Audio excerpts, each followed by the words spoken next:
This is your News Source Evening Bulletin for today, Monday, the 7th day of February in the year 2022. I'm Gordon Mosley, and here's what we're tracking tonight. Some tragic news to report. Police investigators are continuing their investigations into the shooting death of 24-year-old Carlos Waite early this morning. A suspect is still to be identified as the probe widens. The youth was shot dead in Leopold Street work in Rust as he reportedly sought peace between a group of men and one of his friends, who were all involved in a confrontation. In a statement, the police explained that the youth worked as a clothes vendor and was in the Leopold Street area at around 4 o'clock this morning when one of his friends got into a confrontation with a group of men. Waite and his friends were reportedly wrapping up a night of partying that started in Charlestown and was ending in Leopold Street. The police report said after one of the youth's friends got into the confrontation with a group of men, the friend ran away from the area with the men chasing after him. Waite apparently ran behind them after hearing gunshots and pleading with them not to shoot his friend. The police said persons in the area heard 2 additional shots and saw Waite collapsing to the ground as the group of men ran from the scene. Confused persons attempted to resuscitate him, but their efforts failed as he never regained consciousness and was left on the roadway for several minutes.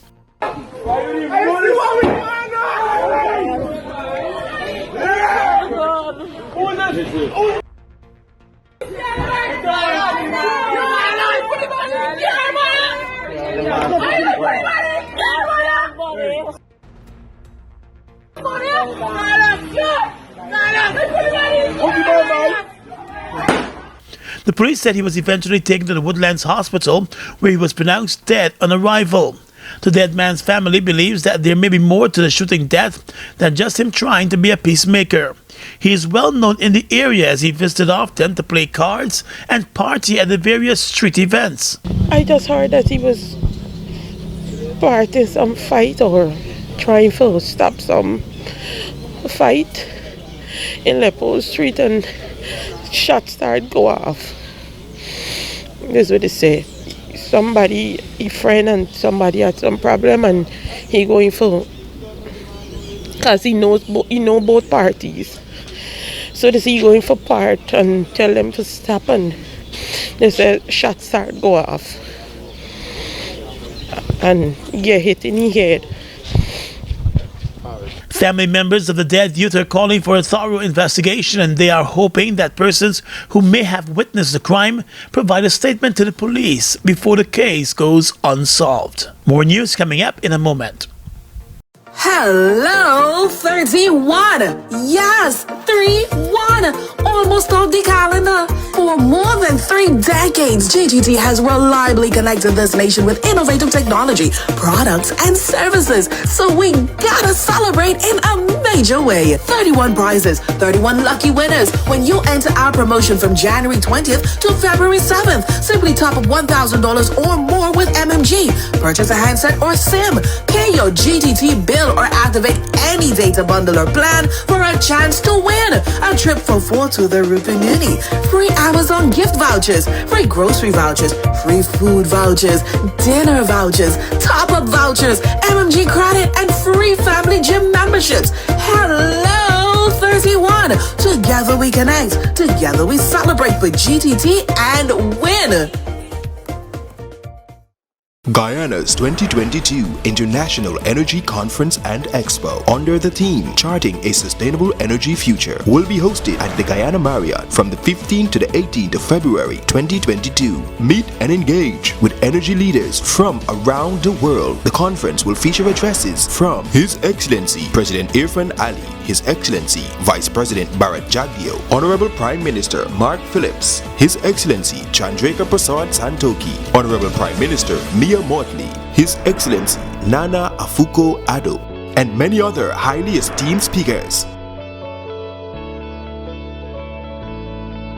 Charting a Sustainable Energy Future, Guyana's 2022 International Energy Conference and Expo.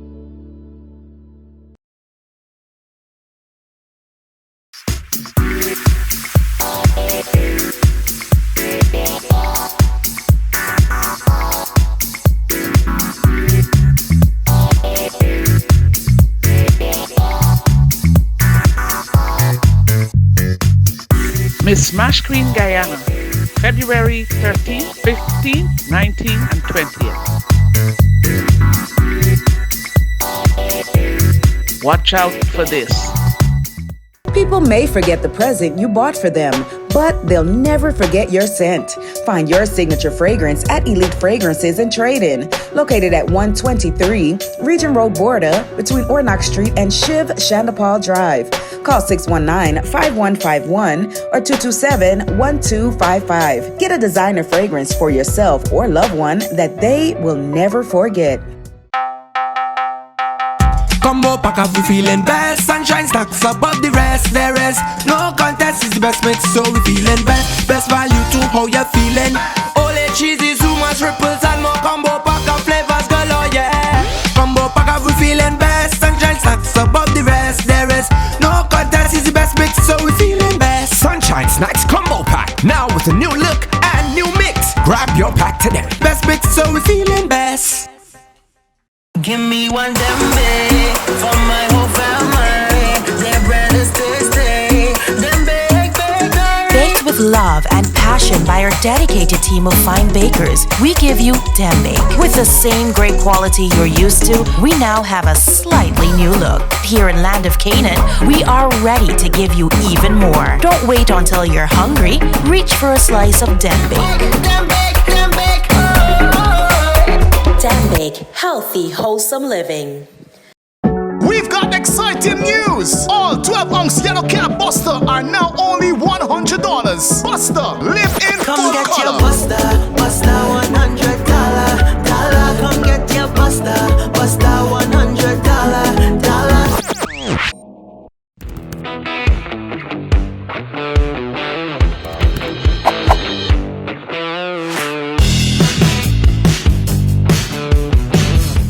Welcome back. Well, the opposition today pressed the government on allocations for the Guyana Elections Commission to conduct house-to-house registration before local government elections, which are on the cards for this year. Declaring that the current voters list has serious problems, the opposition sought to ascertain what monetary provisions have been put in place to ensure a new voters list in light of the increase in the budgetary allocations for the Elections Commission. But Minister of Governance Gil Teixeira explained that preparations and decisions on such activities would fall under the Elections Commission, and financial provisions will be made at that stage. However, in regard to the question of a new voters list, that is not a budgetary issue. That is an issue that the Commission and the chairman has to make a decision on, and if they so desire, then budgetary matters will fall into place. However, at this point, there is no decision by the Commission to have, as the opposition is saying, a new voters list, which I'm not sure what that means. Opposition Member of Parliament David Patterson told the Committee of Supply that at the conclusion of the aborted 2018 house-to-house registration, approximately 20,000 persons were unable to get on the voters list. He quizzed the minister about possible plans that are in place to ensure that those voters are not disenfranchised. However, Teixeira explained that there are provisions in GCOM's budget for continuous registration. In terms of anybody who's been left off or weren't registered, they have the right to go with a continuous registration, claims and objection when that commences. And the Committee of Supply approved a total of $783 million for the hosting of local government elections this year. But it's not quite clear in which quarter of the year the elections will be held, as Opposition MP David Patterson pressed for answers. Mr. Chair, can I assume that the Honourable Minister is saying that the GCOM has not decided or made a preliminary estimate of which quarter local government elections shall be held?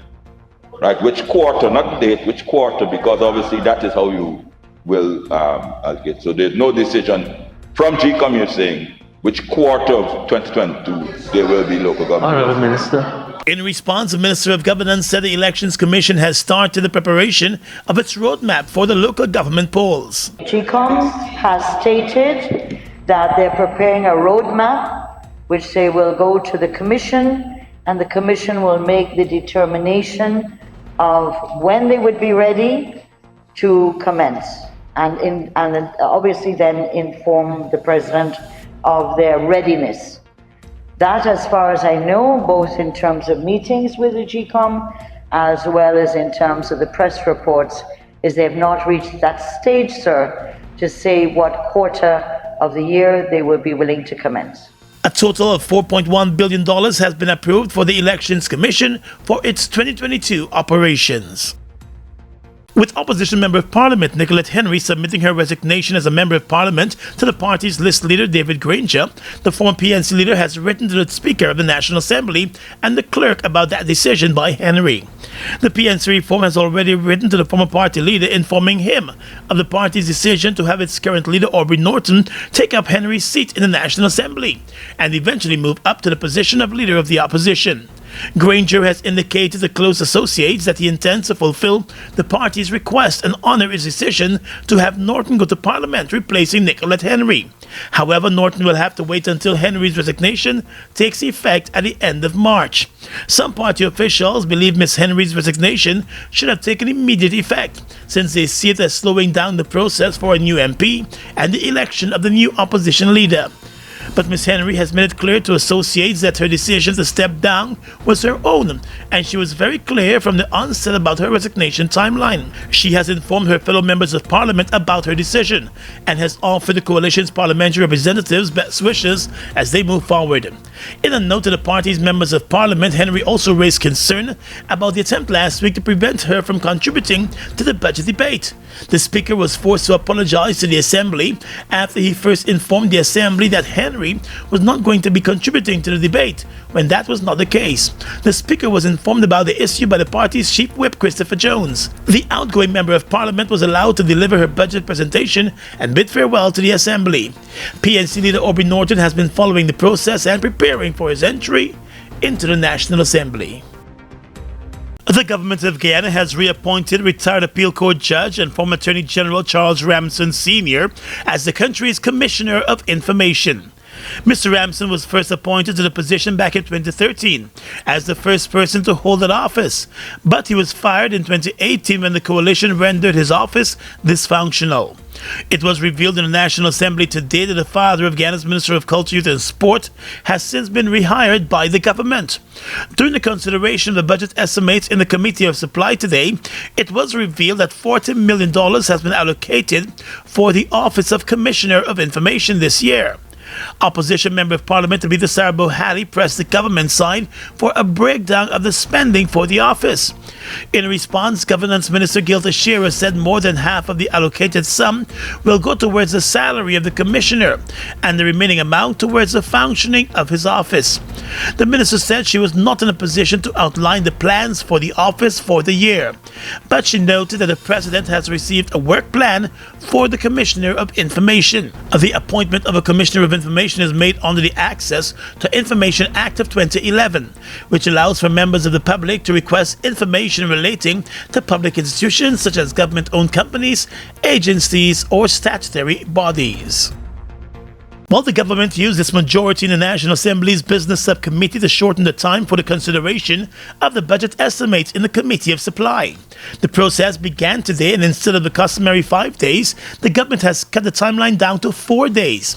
And instead of 30 minutes for the examination of the estimates for each budget agency, that time has been slashed to 10 minutes. The decision was made last Friday as the objections and concerns of the opposition were ignored. Opposition Chief Whip Christopher Jones told News Source that the new timelines are too short and will restrict the number of questions and clarifications that could be sought by the opposition during the process. He said the government's move goes against all the talk about transparency and it should be condemned. The office of the Leader of the Opposition has seen its budgetary allocation for this year slashed significantly. The opposition leader's office had made a request for $87 million for the day-to-day operations at the office, but received $27.7 million. The Constitutional Office had also requested $48 million to buy new equipment for the office, but it only received $5 million. Of the requested amount, a total of $27.7 million has been approved for the Office of the Leader of the Opposition, with the additional $5 million under the Parliament Office. Last year, the Opposition Leader's Office was allocated $37 million in the budget, which was also below its requested amount. Opposition Chief Whip Christopher Jones said the move by the government to slash the budget for the opposition leader's office is to stymie its work. He noted a continuous significant slash in budget allocations for the office of the opposition leader by the government, despite it being provided with a clear plan on the spending of the money, is part of the government's plan to stymie the work of the opposition leader. Meanwhile, more than $1.85 billion has been approved for the parliamentary office for it to carry out its work this year. The Guyana Police Force has issued a wanted bulletin for this man, O'Neill Halley, also known as Lucky, of the West Ranville squatting area. He is wanted for questioning about the shooting death of martial arts trainer Garfield Newton on Christmas Eve last year.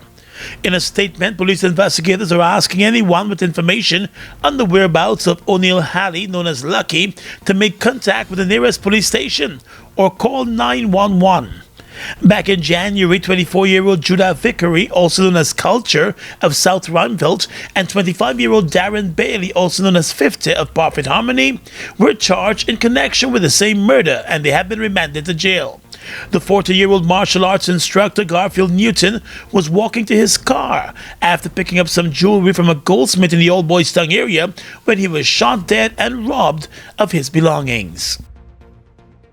Farfan and Mendes is committed to promoting development through quality, service, and integrity. Customers are guaranteed genuine products, reliability, and excellence in service. Their corporate head office at Providence affords you the added convenience of a spacious showroom with secured parking. Farfan and Mendes continues to offer their valued customers a wide range of genuine and affordable German-engineered equipment. They're leading the way in clean, green alternative energy solutions with industry-leading brands of solar equipment.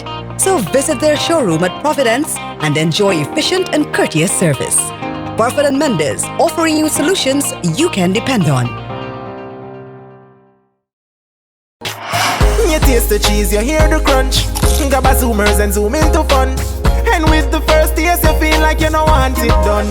Blast off to a whole new place with every single bite. The cheesy goodness bring your taste buds alive. So let's just zoom into fun with this wheel-shaped light. Zoomers, zoomers, zoom into fun.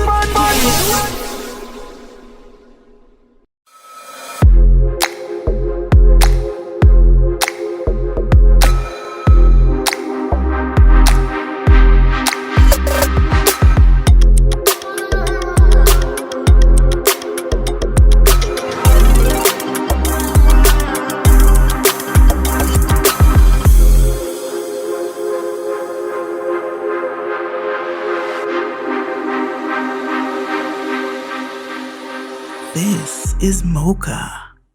Simply Royal is pleased to announce the staging of the Miss Smash Queen Guyana 2022. We will select some of our most dynamic representatives to showcase our country's cultural and tourism attributes. Simply Royal celebrates our history of sending ambassadors to represent in the region and boasts 4 of the 6 crowns Guyana ever amassed. We now invite you to be a part of the Miss Smash Queen Guyana pageant as we celebrate after hard work. Guyana's 2022 International Energy Conference and Expo, under the theme Charting a Sustainable Energy Future, will be hosted at the Guyana Marriott from the 15th to the 18th of February 2022. Meet and engage with energy leaders from around the world. The conference will feature addresses from His Excellency President Irfan Ali, His Excellency Vice President Bharat Jagdeo, Honorable Prime Minister Mark Phillips, His Excellency Chandrika Prasad Santoki, Honorable Prime Minister Mia Motley, His Excellency Nana Afuko Addo, and many other highly esteemed speakers. Charting a Sustainable Energy Future, Guyana's 2022 International Energy Conference and Expo.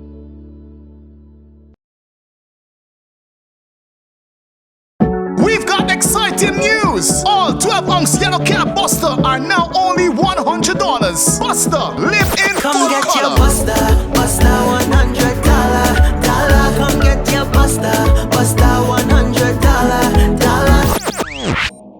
Fuel it up and drive, super 95 to the fuel it up and drive, super 95 to your fuel system, boy. High mileage and performance, boy. Guy Oil Super 95 gasoline gives you more reasons to drive and is available at 56 service stations nationwide. For affordable price, high performance, and high mileage, choose Guy Oil's Super 95 gasoline. Fuel it up and drive.